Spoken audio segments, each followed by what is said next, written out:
Hi guys, and welcome to a pinch of perfection.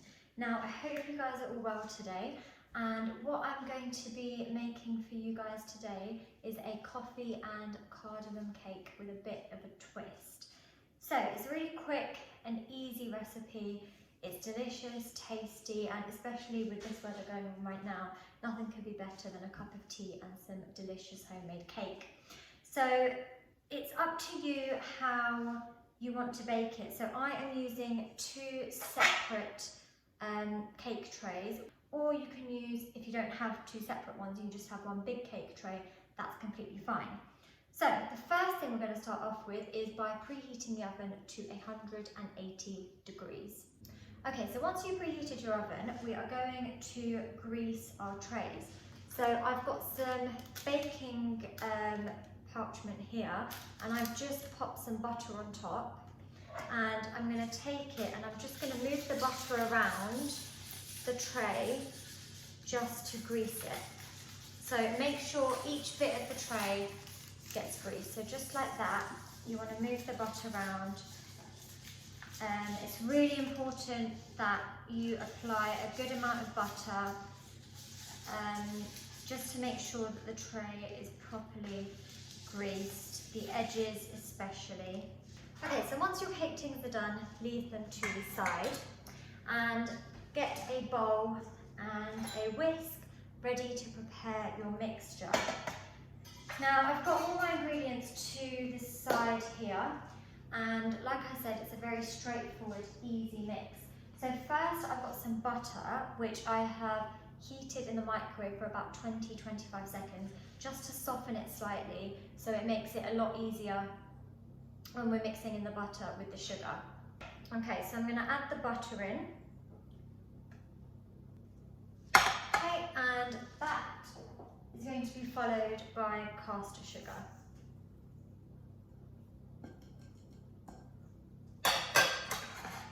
Okay, now what you want to do is you want to whisk these two ingredients together until it forms a really nice, light, fluffy mix. Now, if your butter is quite hard, it will take a bit of time, but as I said, if you soften it, it's a lot easier to form a great, nice, fluffy mixture. So give it a nice whisk. Okay, so you want to make sure that you whisk the mixture properly, so you have this kind of mixture. Okay, so we have the mixture. Now to this, I'm going to add in 4 eggs.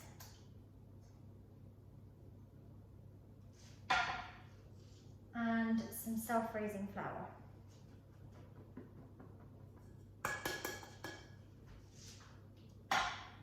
And you want to give that a nice mix. You want to mix it so you fold in the flour with the rest of the mixture. Okay, so once you have mixed it thoroughly to form a nice batter, what we're going to do next is I've got 2 tablespoons of coffee granules. Now what you want to do is you want to boil some water and add 2 tablespoons of water to the granules and mix them up to dissolve them. Okay, so I've added the water and I'm just going to whisk it just to make sure and ensure that each granule has dissolved properly.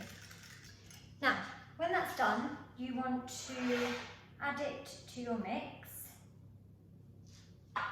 followed by some baking powder and some cardamom granules. So I've crushed some cardamom up, and it is the equivalent of 1 tablespoon of cardamom. Just because cardamom is a very strong spice, it can be very overpowering, so you want to get that balance of coffee and cardamom right. So those are all the ingredients. Now give it a good mix and we can transfer it into our trays. And you will have a very nice looking mixture. Now I can smell the cardamom, I can smell the coffee. I absolutely love using cardamom, especially when baking. It's amazing to have in your tea. It's a really, really nice ingredient that's quite versatile. It can be used in cooking, in drinks, in baking. And when you have an ingredient like that, that's when you know it really, really is a great ingredient. Okay, so I've got the excess all off the whisk, I'm giving it that one last stir. You want to kind of fold everything in when you're mixing, just to make sure it's done properly. And there we go. Now, what we're going to do is we're going to add them to our 2 cake trays. Now, if you're using one, it's very straightforward. You just want to bung it in there.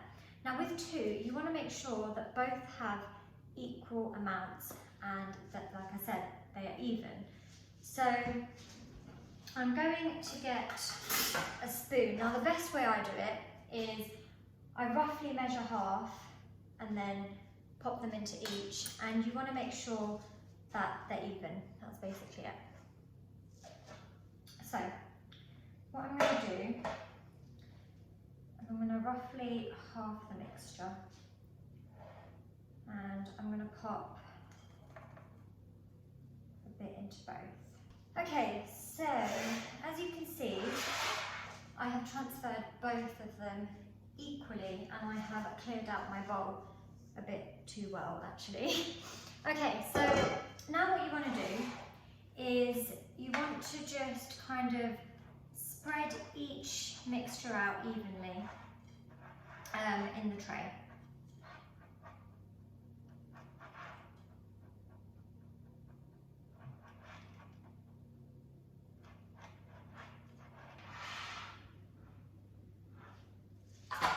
Right, and these are ready to go in. So I'm going to bake them at 180 degrees for no more than about 25 minutes. Now, the best way to test it is after the 25 minutes is up, we're going to get a knife and poke it in the middle of our mixture. So you want to poke it where the thickest part of your cake is, so in the middle. If you get a clear knife with no mixture, no crumbs, then you know it is done. If you still have a bit of the mixture, if it's still quite that gooey mixture, then you need to pop it in for a bit longer. But I'd say 25 minutes, no longer than 30-35 minutes, as you want to make sure it's really moist in the inside. So my oven has just gone off and I'm going to pop them in at 180 degrees.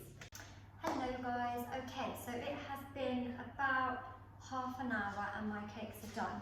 Now they are extremely hot, so what I'm going to do is I'm going to leave them in their trays to cool for about 10 minutes. Then what I'm going to do is I'm going to transfer them to 2 separate plates and leave them to cool thoroughly for a further, I'd say 15-20 minutes, until, you know, they are pretty much cool. Now this is because if I pop icing on, buttercream on, anything of that kind on, you don't want the sponge to be really, really hot so that it kind of melts it and it makes it really runny and liquidy. So you want to make sure that your sponge has properly cooled down. As I said, after about 25 minutes, pop a knife into the middle, and if it comes out clean and clear, then you know it is done. If not, pop it in for a further 5-10 minutes. Hi guys, okay, so my cake is done. Now, this is where the twist comes in, and this is what I'm going to show you how to produce something but so that it's different. So I have mashed up my cake into a bowl. Yes, I know you're probably thinking, what on earth has she done? But just bear with me. Now, what you're going to need for this are some nice glasses. If you don't have these, then any kind of glasses will work, but I've got a nice glass here. And what I have is some indulgent chocolate fudge buttercream. So now, this can be quite messy, but it will, you know, improve your skills. Okay, now what I'm going to do is I'm going to get a bit of the chocolate buttercream and I'm going to pop it into the glass so that it goes right in. Okay, now what you want to do is you just want to spread it around the bottom.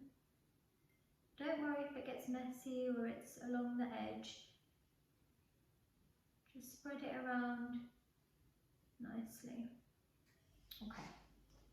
Now, once you've got this at the bottom, what we're going to do is we're going to add some cake in. Okay, so you want to pop a bit on, but make it a nice even layer. And press it down. So you've got a really nice even layer. Okay, so Now what you can do is you can add some whipped cream on top. I don't have any, but if you want to add a layer you can. What I'm going to do is I have got some strawberries, so I'm going to pop some strawberries in there. Now with this you can add, however many you like, and I have got some pistachio nuts, so I'm going to pop some pistachio nuts on top. Okay, and there you have it, a bit of a cake medley, I would say. So there it is, guys. I hope you enjoy, and please like, subscribe, comment below, go onto my Instagram and enjoy the many more recipes to come.